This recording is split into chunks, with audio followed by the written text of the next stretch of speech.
All right, welcome back to the email and mobile track. Today we're going to dive into a case study with the company behind that video, Movement Watches, and how they've grown revenue 98% with email. So joining me now is Blake Pinsker, the Marketing and Brand Director at Movement. Thanks for joining us, Blake.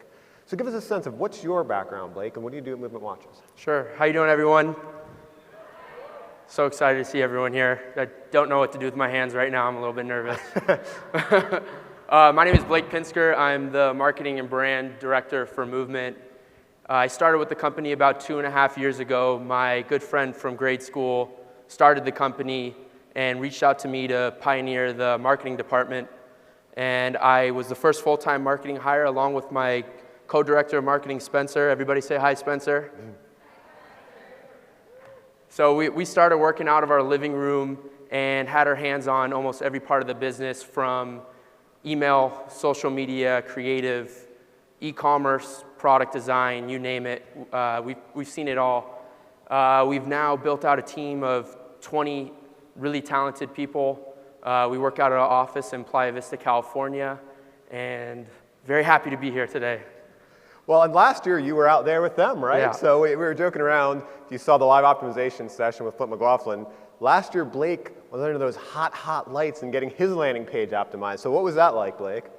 I actually think I was sitting right there, and it was pretty crazy. We came last year and didn't expect to be called up during the optimization lab, and that 5 minutes, I think, was probably the best learnings we got the whole conference. And we walked away from there, one, a little embarrassed because we got called out in front of everybody at the conference. But two, we were pretty fired up because we felt like we really took something home that we could put into action. And yeah, I remember sitting there and saying to myself, like, what do you have to do to get up on stage? And to be sitting here now is still shocking. I don't know what we did to deserve to be here, but apparently we're doing something right. Well, that's what we're going to talk about. So we saw the video about Movement Watches. We really like it's a very customer-first business in general. But tell us about the beginning of your marketing strategy with Movement Watches. Sure. So we knew early on we weren't going to break through a pretty crowded market doing things the traditional way. So we saw that our target market was spending the majority of their time on their mobile phones, mostly on social media. So while most people were still saying you couldn't build a business through social media about 2.5, 3 years ago, we saw it as an opportunity to build a unique brand experience. And before we knew it, we were driving a majority of our traffic from our social channels. And it was great, but we also knew we needed to diversify where we were getting traffic from. Yeah, when we were talking on the phone getting ready for this, Blake gave, I think, the perfect value proposition for why to incorporate email marketing into your marketing mix. And this is from someone who built their entire business on social to begin with. So Blake, why don't you tell us about that? Sure. So again, Facebook and Instagram, these channels were crushing it for us. And we were only sending about 1 to 2 emails every few months as far as campaigns. And so we knew in order to continue our growth and sustain that over a long period of time, we couldn't romanticize with only getting traffic from social media. And that's where email came into play. Because you own that email list, right? Facebook, Correct. Instagram, they could change the algorithm, they can do different things, and they could burn you, but you own that email list, right? Correct. We were collecting all this customer data, and we felt it was time to start leveraging it. Yeah. So for them, they were on social media, they're trying to build that email list. For you, if you're trying to build your email list and you already have one, still, how can we use social to make that list a little bigger, a little more engaged? So what was one of the first things you did? So this was in 2015. Don't mind the design. It was a last-minute Photoshop job. I know it's not very pretty. But essentially, we were looking for ways to build our email list, and we had the idea to push a giveaway campaign on Instagram. So with one post promoting the giveaway, we essentially asked people to enter their email to enter the contest. We didn't have very high expectations, but we ended up collecting around 6,000 emails from the campaign, and we saw 3% conversion rate from that list. Now, you're asking, how do we get 6,000 people to convert from a giveaway? It's not very fair if you do a giveaway and only a few people win. So we have an everybody wins mentality whenever we do something like this. And even if you don't win the free watch, we usually give everyone who participated a discount code at the end. So everyone kind of feels like they've been rewarded for participating. And another way you built your email list is, so email is more about just sending promotions. I mean, you also wanted to send some really hot news items. What were you going to send to them? So this example right here is from a recent product reveal. Anytime we have a new product coming out, we try to use the hype to really build awareness, one, and two, also promote some of our email capture opportunities. So when we had this new product release, we essentially promoted a VIP list for first access to the new product. Usually when we come out with new stuff, it's limited inventory, so there's a sense of urgency there. And this campaign specifically, we collected nearly 5,000 emails, and we saw a 55% open rate, which is about 30% higher than our average email. So you could see the success of leveraging campaigns like this. Yeah, it's great. And so for you, it might not be a product, it might not be a limited edition product, but it's great to ask, hey, what information can we use to get out to our audience to make email a service, right? What insider type of information would they like to know about our company? All right, so this was a relatively new channel for you, like we talked about. So you were just on social. I mean, how did you scale up? How did you get the team in place? How did you make this happen behind the scenes? Sure, so it wasn't that fast of a process. It took some time putting the right pieces into place, a lot of trial and error. And I think the key to trying to scale a new channel, number one, you just have to start. I think oftentimes you spend way too much debating when you could be spending that time being a practitioner and actually learning the craft, testing different campaigns. And so that's what we did with email. We just started trying. It didn't always work at first. Some of our early designs and campaigns were pretty bad, but you learn from it and you get better. Number two, obviously early on, we didn't have any investment, so we didn't have big marketing budget, and every dollar we spent, we needed to see a return. So we obviously made sure that every campaign we put out and every dollar we spent had to be tracked. And lastly, for us, we started with a pretty small team. Again, we were working out of our living room, and we had to find the right third-party partners to help build some of our channels. That way we could really focus on our strengths, and we hired third-party experts to handle a lot of the technical side of things and come in and teach us how to be experts on all these new channels. Yeah, so I mean, for many of us, for many campaigns, we have to get those right partners in place, but it's a really difficult decision to make huge investments. So what did you do? How did you find the right partners? So a lot of our best partners have come from referral. Oftentimes we're referred by a brand we look up to or a brand we're close with. Also, looking at the track record of an agency, we've been burned by a fair share of agencies who sell you the dream and they end up delivering a nightmare. So you got to avoid those, and the way you do that is you oftentimes you see what clients they're working with. If it's a proven track record, then that's obviously someone you're more likely to trust and find success with. Two, are they energetic and passionate about your business, your product or service? I think it's important that they have a good understanding of the brand, and they can also get behind it like someone you would hire in-house. Three, I think it's important that they have proven knowledge of the industry. I think you want to find someone who has more experience than you and someone who can teach you something you don't already know. If you're hiring someone that you have greater experience than, you're probably not going to learn much from them. Yes, I really like your second bullet point. I think a lot of times when we're looking for agencies or partners, we're trying to say, like, who's the best? When you think about it, when you're going into a marriage, you're not saying, who's the best person of the opposite gender? You're saying, who do I fit with best? So just seeing you backstage, you're a passionate guy. I'd almost hold him back from running on stage. He's going to come out here. So how do you find out if you have that right fit? What are some of the things you do? So there's just this feeling when you get on a call with somebody or you meet them face to face. They're either going through the motions and they're just trying to convert the sale and bring on a new client, or they're really fired up and they understand your brand story. And usually you can feel that pretty almost right away when you first start talking to someone. Feel that connection.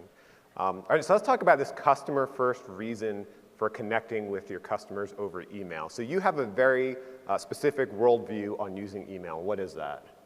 Sure, so I'm going to do a little experiment here. By show of hands, how many of you love getting your inbox bombarded by brands. Okay. Interesting. Okay. Question number 2. How many of you are hungover? Okay. That was a trick question. Question number 3. You're in Vegas. I should see more hands than that. Come on. Okay, question number 3. How many of you love being sold to 100% of the time you have someone hit you up in your inbox? If your hand is raised, meet me after the presentation. I want your email. No, I'm just kidding. No, so here's what I'm trying to get at here. I think far too often we forget to think like consumers, and instead we think like marketers and salespeople. So while we're all sitting here thinking this way as consumers, I'm just curious why we go and do the opposite as marketers and salespeople. That's an excellent point. Well, so let's take a look at some of the different emails you sent. This is one of your product-focused emails. What were you doing here?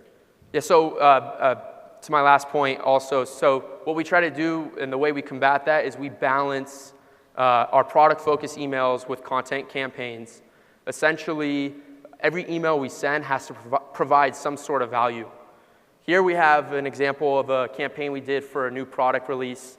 It's pretty straightforward. You see the product, you see it on someone's wrist, it takes you directly to a landing page, and this is what we'd consider a product-focused email. Now let's take a look at one of your content-focused emails. What are you doing differently? So yeah, we started these content-focused campaigns built around the lifestyle we built for our brand. And essentially, this campaign was featuring a video that highlighted very little product. The objective of this was to get people to the site, engage with the brand. We weren't really looking to drive a ton of revenue. As you can see, the landing page, it didn't even have products on it. You had to go through another call to action to get there. What we found that was absolutely shocking is a lot of these content campaigns were driving almost as much revenue as our product-focused campaigns. That's pretty amazing, because especially that extra step you have to take to get the product. So what I really notice here is, you're almost telling a story. You've got the email that tells a story, and then you go to a custom landing page that helps continue that story. So how did you learn to do that? Where'd you get that idea? So yeah, and just some data on this one. This was actually our highest performing campaign to our women's customer segment all of December, which is one of our biggest months of the year. And it wasn't even product focused. Essentially, a few years ago, we realized that there was a drop-off when we were sending people to our landing pages because the email was talking about one thing, but we were sending them to a generic collections page that had nothing to do with the email. So we started building these landing pages that were essentially an extension of the email. To continue to tell that story, and then eventually you get to that product after really they understand the story, right? Correct, and that's, the idea of this email is to get people to click through to the website, consume the video, read more, and ultimately keep our brand top of mind with people. Because they're not buying watches every day, right? Correct. One of the natures of our industry is you might only buy a watch once every year or so. So we want to keep you top of mind when you aren't necessarily in the market for a watch by providing value in something other than just watches. Yeah, and another reason I think this story is really important, and this is where it may work for your company, it may not, but Blake really understands what his watch's value proposition is in relation to other watches in the marketplace. So where does this story fit in with that? I know you said you were competing with Rolex and some of those type of watches. No, that is not, actually, that is not a competitor. I know you were not saying that, but... that's one thing. We don't try to be something we're not. We try to stay pretty authentic. Our price point is $100 to $150, so we don't pin ourselves as a luxury watch. But if you are into fashion and you don't want to get ripped off by a big retail markup, then we're the brand for you because essentially our watches are the same quality as something you'd see in a store for $400 or $500, and we're able to sell them a fraction of the price direct to consumer online. Yeah. So now I noticed a lot of imagery in what you're doing, and I think it was interesting how you found that right imagery. So one way we can find effective imagery is by A/B testing and seeing what works best there. But first you have to know what to test. And so where did you land on the right imagery for your brand? Sure. Early on, again, we had to find ways to be scrappy. We didn't have big marketing budgets, and we didn't have a lot to spend on photo shoots. So what we started doing was, one, using customer photos. Two, we were just sending our watches to a vast list of photographers on Instagram and essentially having them shoot our product in exchange for free photography. This example here, the picture on the left, is a staged studio shoot, something you might see in like a catalog or a magazine. The picture on the right is Spencer on a balcony doing it in his spare time. And the results of these two campaigns, so the first one is for sunglasses, the second was for a watch. In a Facebook ad, Spencer's wrist shot saw 88% decrease in cost per order and 461% increase in engagement. I imagine it's cheaper just having him go out on his balcony and shoot. Yeah, I'm no expert, but some people tell me that the ROI on something that's free is usually positive. Okay, let's look more about those dedicated landing pages for your email campaigns. So this was the original campaign linked to your collections page, as we talked about. So with this page, where you're actually telling the story, let's look at some of those results. Those are pretty impressive. Yeah, so this, again, the objective of this page was to build more of a blog page where people could consume content. It wasn't necessarily to drive product. And it ended up being one of our highest performing emails in all of January. We sent people to the landing page to consume more about these bloggers' trip to Canada. And this versus a product-focused email that sent people to a collections page drove 44% higher conversion rate and 70% higher revenue. Yeah, it's a good example of knowing when to make that ask, right? We saw this with Simple Finance yesterday, about they had to figure out what's the right sequence of emails before people are ready to sign up for an account. And in this case, it might be they're not ready to buy just from the email. They got to see some more content before they're ready to buy. So now, mobile seems like you kind of have a young skewing audience, a millennial skewing audience. I'd imagine mobile's important to you. What were you doing with mobile emails? Sure. So we saw a huge shift about 2 years ago where a majority of our traffic was coming from desktop, and all of a sudden it just started flipping to majority mobile.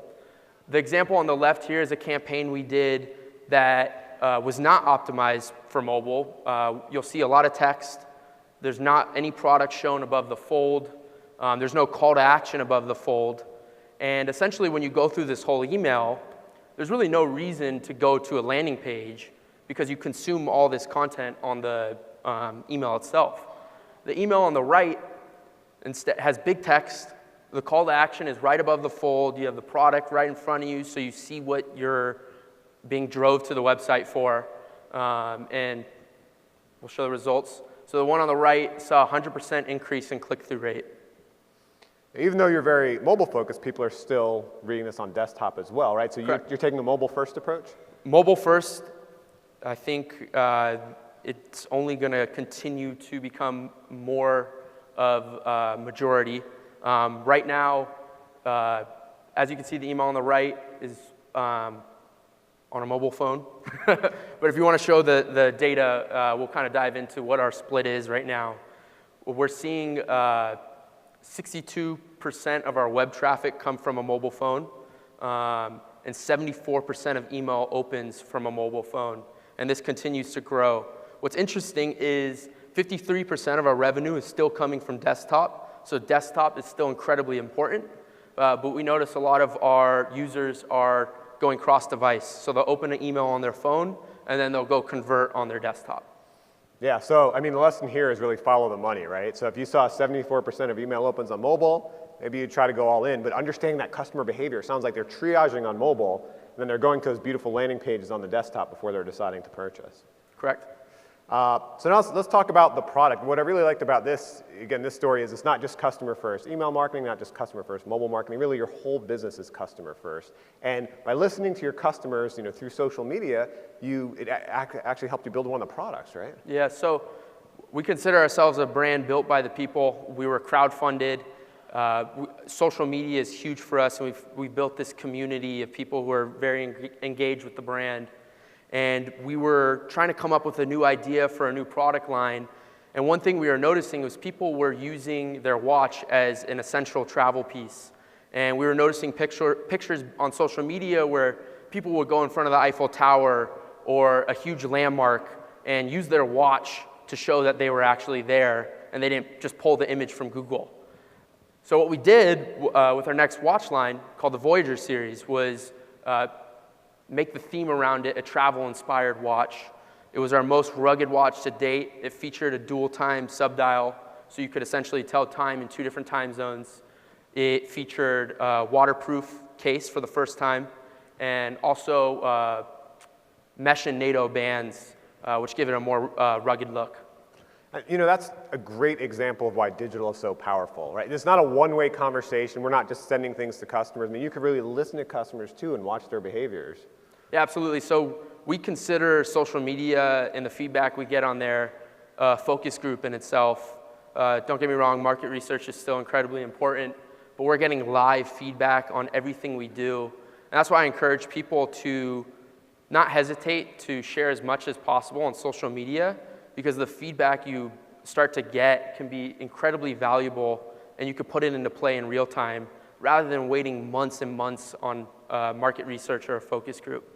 Yeah, you're setting yourself up for success knowing your customers are going to want that product. Correct. That's really nice. Okay, so raise your hands if you have any questions for Blake, and we'll have a microphone going around to you.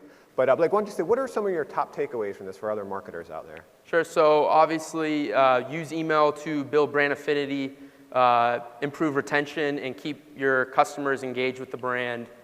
I think if you could walk away here with one thing to remember from my presentation, start approaching marketing in the head of a consumer as opposed to just trying to be a salesperson 100% of the time. And again, exchange value for trust. In order to build lifelong customers, people have to, 1, trust you, and 2, believe in who you are as a brand. And we use email as a platform to do that. So any questions out there? Okay. Well, thank you, Blake. And Blake will be up here, after the session if you want to go up and talk to him one-on-one. Blake Pinsker, everybody. Awesome. Thank you, everyone.